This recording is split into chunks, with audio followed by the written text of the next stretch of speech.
Most toxic mutant of all time. Now, you might be sleeping on him because he's technically a descendant of the honey badger, you know, very direct correlation to the honey badger. But no, this man is a shark deep down. Talking about Wolverine, Logan, if you will. The victims that Logan has collected over the series of X-Men movies would astonish you. And I just for one can't see him as this noble hero that we're led to believe, knowing he's out there cucking somebody's girl right now. Let's just jump into the first victim. Yeah, it's not good, bro. The stats are just not valid. I mean, from X-Men 1, not even X-Men 1 to X-Men 3. Like, this goes on for so long, bro. Fantasizing about Jean Grey in life and in death. Like, you would think that this was his girl, that this was someone he was married to or something. But no, it really goes to show that he does not care. He doesn't respect Cyclops at all. None the slightest, bro. There was a scene in, I think, X-Men 2 where they were on a mission to recover something and a dam broke. And, you know, in order to escape, for all the X-Men to escape, Jean Grey had to stay behind. And, you know, she got swallowed up by the water as it came rushing in. And, you know, long story short, presumed dead. Guess who acknowledged the death first? Logan.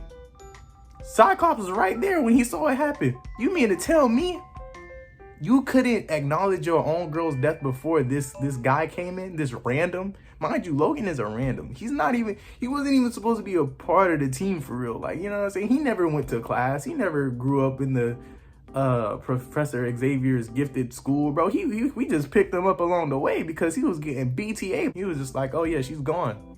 Cyclops was like, who are you to say that? Hold on, wait a minute, nigga. Like, made out with her in Cyclops' absence. This man, Logan, made out with Jean Grey in Cyclops' absence. You know what absence means? Jean Grey, in the third movie, she killed Cyclops. Eviscerated him, turned him into nothing. There was nothing left but his glasses. He went back to the lake thinking, you know, he could grieve in peace. She come back up, she's still alive. He's like, oh my God, my baby, just to get iced. And what does she do? Once she wakes up in the same nursing room that they helped like Logan with in, he made out with her.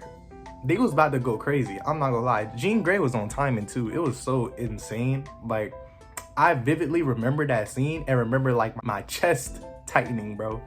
It's just like, dang, your girl really was going after she backdoored you, actually. Like, if you put it in the terms of like where we are now, this girl basically backdoored him and then was going.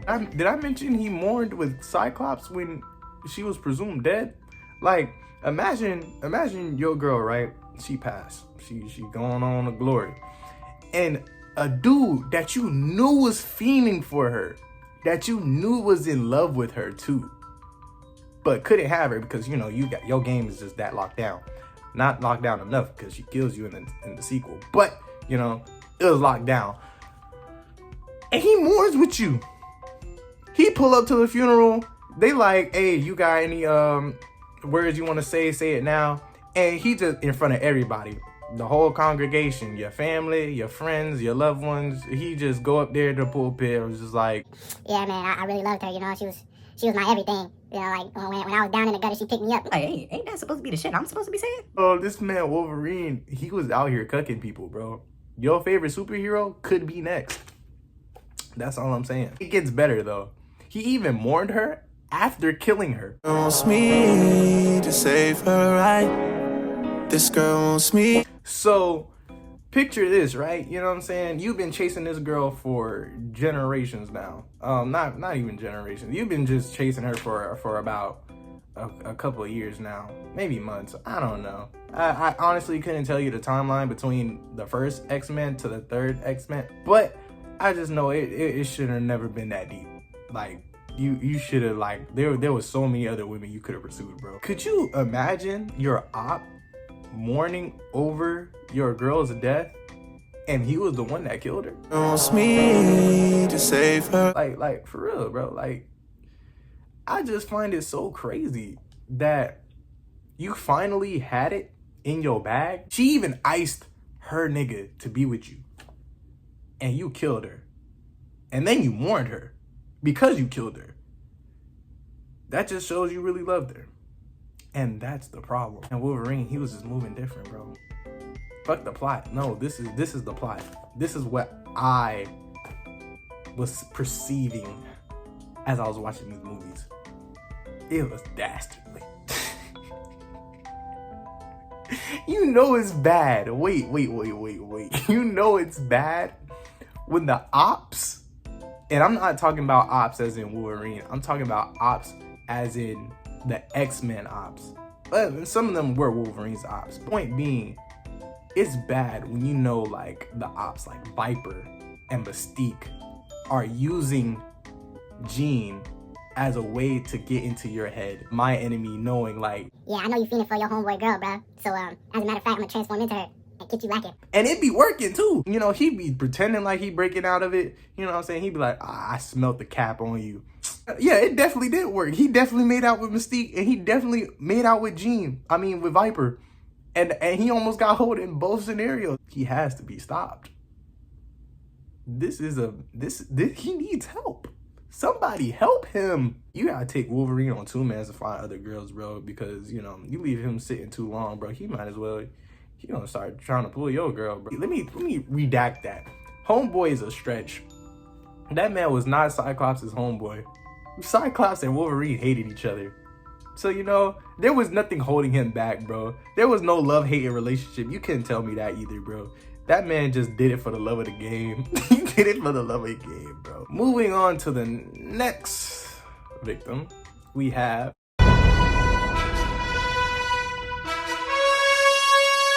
It just goes to show Wolverine has a type. That's women with psychic powers. It really makes you think. Because in this point in the time, this took place in X-Men Origins. Might have been X-Men Origins, I don't know. Actually, it was X-Men Origins. Wait, was it? Silver Fox, if that rings any bells. Hypnosis, mind powers. She was a school teacher. Sabretooth pretended to kill her, but she was actually alive the whole time, trying to backdoor him so she could save her sister. Funny thing about her, she dies. Pretty much sacrifices herself. Not really sacrifices herself, but she pretty much bleeding out. And in the one act of decency she has left after betraying the love of her life, she dies. But that's not before Wolverine was already shot in the head and forgets all about her. He don't even remember the people he fell in love with. You know what? He probably saw Kayla in Jean Grey, my hypothesis. As a uncertified therapist, I'm seeing the trend. You're seeing the trend. I'm enlightening you on the wicked ways of Wolverine and why he chases after women with psychic powers. Gotta say, playing a dangerous game. But, you know, hey, that's his ball. That's his ball. Last but not least, we have our final victim. Yeah, so in the Wolverine movie, this takes place, and he's, you know, at it again. Cause, you know, why stop at one man when you can have two that you just outplayed? Maniko Hashida. In the movie, this man, Wolverine, sleeps with her, and he's still not even over Jean. You got this man, Harada. You got this man, Harada, fiending for this girl. They was back in the day childhood sweethearts, bro. They was gonna get older, get married until her dad, you know, sold her off to get married to some rich, corrupt politician, and that was gonna be their story. But no, you got Wolverine who don't really care about none of that. Bags her, gets it, and still thinking about Jean. She's dead at this point, mind you. She is dead and gone, sleeping with that maggots, getting ate up. But what's crazy to me is she called it out too. She was just like, yo, you still, who's Jean? You was saying it in your sleep. And he told her what it was, and she was just like, okay. Okay. Oh, hard. She's going, bro. You can't say that one, bro. But to top it all off, towards the end of the movie, when she asked Logan if she would stay with her, this nigga said some cool shit. He was like, I'm a soldier, sweetheart, I can't, or I'm a soldier, princess, I can't stay, but you know what I'm saying, I'll see you around. Had her blushing, giggling. The man's not committal. He just tap and move on to the next potential target. Logan is not your savior, bro. He might save the day, but he ain't saving these girls, bro. That's what Drake should have used. He shouldn't have used Spider-Man and Superman. He should have used Logan, because Logan is going, bro. That is a shark-ass dude. For one, if I saw Logan coming and I was with my girl, bro, we go in the opposite direction, bro. Wolverine as a person, nah, bro, he gotta go.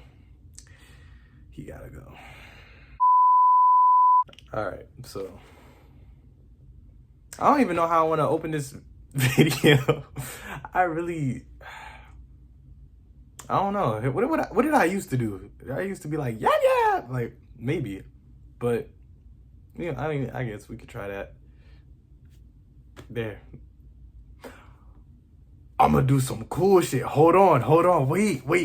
Hear me out. You know how Invincible, like they don't say the name Invincible. So what if I just